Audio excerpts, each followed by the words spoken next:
সন্ধেবেলাতে মচমচে ঝালঝাল ভাজা পেঁয়াজু কিন্তু খেতে খুবই দারুণ লাগে। আজকে কিন্তু পেঁয়াজু বানাইনি, বানিয়েছি চিংড়ির বড়া। আসসালামু আলাইকুম, চলেন বানাই চিংড়ির বড়া।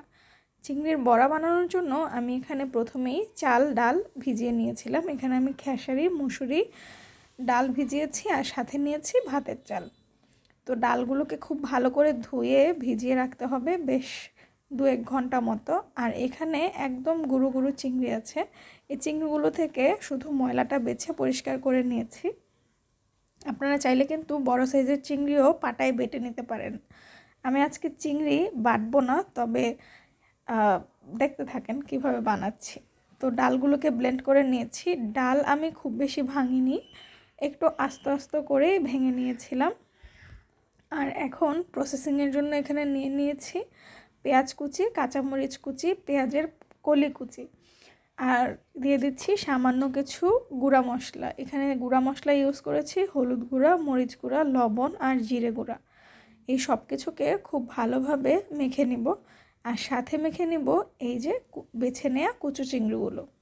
আজকে কিন্তু চিংড়ি ব্লেন্ড করে বানাচ্ছি না, চিংড়িটা মুখে লাগবে এমন করে চিংড়িটাকে শুধু মেখে নেব।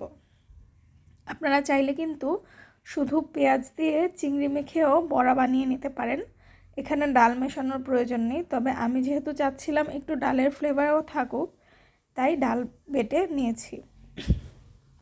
সব কিছুকে খুব ভালোভাবে মেখে নেব। আর চিংড়িগুলোকে হাতেই এমনভাবে মাখবো যেন আর ব্লেন্ডিংয়ের প্রয়োজন না হয়। দেখতেই পাচ্ছেন কেমন করেছি। আর এখন এখানে মিশিয়ে নিচ্ছি 2 টেবিল চামচ ডাল বাটা।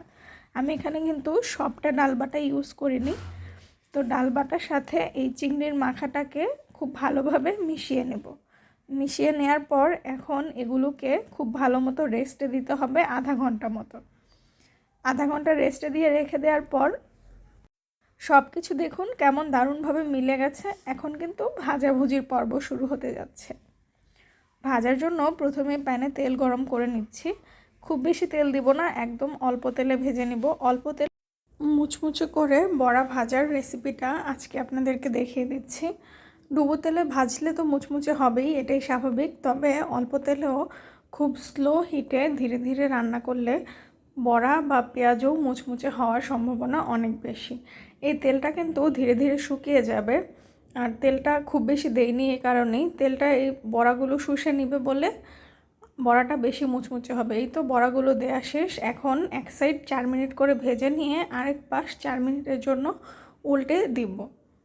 তো এইভাবে বড়াগুলো ভেজে নিয়েছি। আশা করি আজকের রেসিপি সবার খুব ভালো লেগেছে। সন্ধেবেলায় বা রাতে যখন একটু বেশি মুচমুচে খাবার খাওয়ার ইচ্ছে করবে বা ঝাল ঝাল, তখন কিন্তু এই রেসিপিটি ট্রাই করতে পারেন। রেসিপি ভালো লাগলে লাইক কমেন্ট শেয়ার করে পাশে থাকার অনুরোধ রইল। আর নতুন বছর তো চলেই এসেছে, নতুন বছর সবার খুব আনন্দে কাটুক, ভালো কাটুক দোয়া করি। ধন্যবাদ, ভালো থাকবেন।